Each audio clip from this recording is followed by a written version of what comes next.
Maganda at madaling job offer para sa virtual assistants pero scam pala. Para hindi ka rin mabiktima katulad ng iba, panoorin mo ang video na to. Isa sa mga trending ngayon na scam for virtual assistants or for people who want to work online, yung tinatawag natin na tasking scam.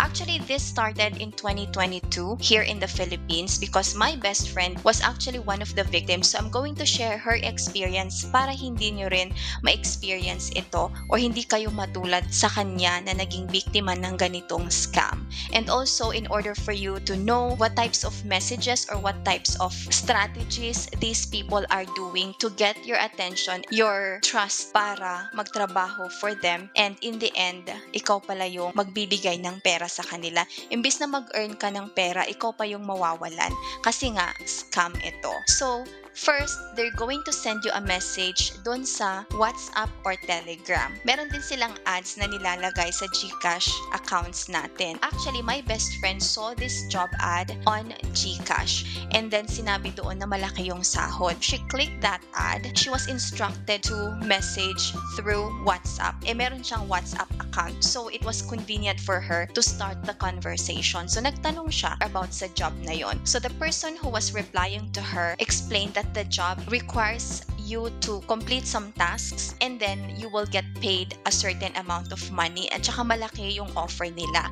So, syempre, tayong mga Pilipino, we want something easy pero maganda yung kita. Diba? Gusto nating kumita ng malaki pero gusto nating madali yung trabaho at saka yung application process. So, this kind of job that they're offering doesn't require any interview at all. So, you will just be communicating via WhatsApp or Telegram. So, doon nila in-explain yung tasks doon sa WhatsApp. Pero after explaining the tasks, nire-route siya sa Telegram. So, dun na yung main communication tool nila sa Telegram. Inad siya sa isang group chat na kunyari, yung mga kasama niya doon ay mga virtual assistants din katulad niya who are also doing the tasks that she was also doing. Na Pinoy yung mga yon. Pag nakikipag-communicate sila sa kanya, Tagalog din naman yung ibang words nila pero most of the time, English yung pakikipag-usap nila sa kanya. Never daw silang nag-phone call or nag-video call. Yung mga tao na nandun, nakasama mo sa group chat na yon, sasabihin nila that they were from Cebu, from Manila, ganun yung malayo sa'yo para walang reason for you to meet personally. So first,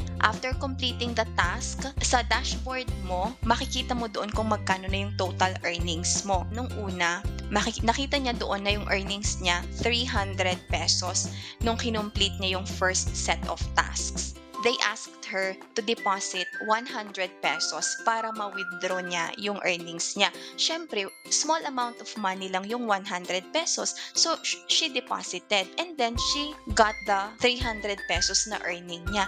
So, parang na-validate niya na ay legit ito. And then, they sent her another set of tasks with another set of instructions. And then, dito pa, kunyari, very strict sila sa mga instructions. Kailangan na i-follow mo talaga yung instructions. Meron silang step by step. Napaka-sipag din nilang gumawa ng ganun. Nung sinend nila sa kanya yung second set of tasks, syempre ginawa na naman niya following the instructions. Tas nakita niya, lumaki na yung earnings niya dun sa dashboard niya. And then, same thing, they asked her to deposit, lower amount than her earnings. So, nag-deposit na naman siya and then na-withdraw na naman niya yung pera. They sent her another set of tasks. This is now the third set of tasks. So, complete na naman niya yon, mas madami na. Walang specific na working hours, basta makomplete niya yung tasks before the deadline na binigay nila. So, magbibigay sila ng specific deadline para syempre ikaw naman, kailangan tapusin mo yon kaagad, diba? Para makuha mo yung earnings mo. So, sa third task na binigay nila sa kanya, mas malaki na yung kita. Umabot na siya sa 5,000 pesos. And then, na-withdraw na naman niya yung amount na yon. So, talagang legit sabi niya kasi nga, na-withdraw naman niya yung mga earnings niya. And then, after that, ganito na. Meron na silang bigger tasks, more tasks. Sasabihin nila na, since you've been doing great, you have been completing the tasks on time, we will be giving you more tasks for you to earn more. So, ganun ng ganun, pero hindi na siya naka-withdraw. Parang yung tasks na binigay na nila sa kanya, syempre mas madami na. So, it took her longer to complete the tasks at saka mas malaki na yung earnings niya. They will give you reasons kung bakit kailangan kailangan i-deposit mo yung amount na yon. So, kapani-paniwala yung reasons nila. So, ito namang friend ko, sinabi niya nung una na wala siyang pera. So, yung modus nila, ganito, sasabihin nila, okay, it's okay. We will lend you money, pero may interest ito. Pero that's okay kasi makukuha mo naman yung earnings mo. 10,000 yung ina-ask nila sa kanya, pero yung earnings niya 50,000. Syempre, oo siya, sige, okay, pahiramin niyo muna ako, ganun siya. So, i-add naman nila yung 10,000 na yun dun sa earnings niya. So, from 50,000 pesos, naging 60,000 pesos yung nakikita niya sa dashboard niya. And then, yung mga kasama niya sa group chat, i-encourage siya, parang sasabihin sa kanya na, ay ganito din yung ginawa sa akin, nag-ask din sila for me to deposit 10,000 and I did, and then I already got my salary. So, syempre, ikaw naman, ay nakuha na nila yung sahod nila, ako hindi pa. So, bibigyan ka kasi nila ng deadline or ng due date para ibalik yung pinahiram nila sa'yo na 10,000 pesos. Nung time na yon, hindi niya na ibalik yung 10,000. So, ang sinabi sa kanya, that's okay. You can continue working on the tasks that we will be giving you para maipon yung sahod mo dito, tas mas malaki na yung makukuha mo.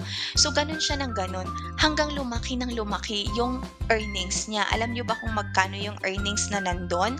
Umabot siya ng 700,000 pesos. 700 plus 1,000 pesos. Syempre, nakikita niya ang laki na ng sahod niya. Pero, kailangan niyang mag-deposit nga ng certain amount of money. So, ganun na naman yung ginawa sa kanya kasi malaki na yung hinihingi sa kanya. Pero nung time na yun, meron kasi siyang extra na pera. So, meron siyang diniposit na hanggang umabot ng 500,000 pesos.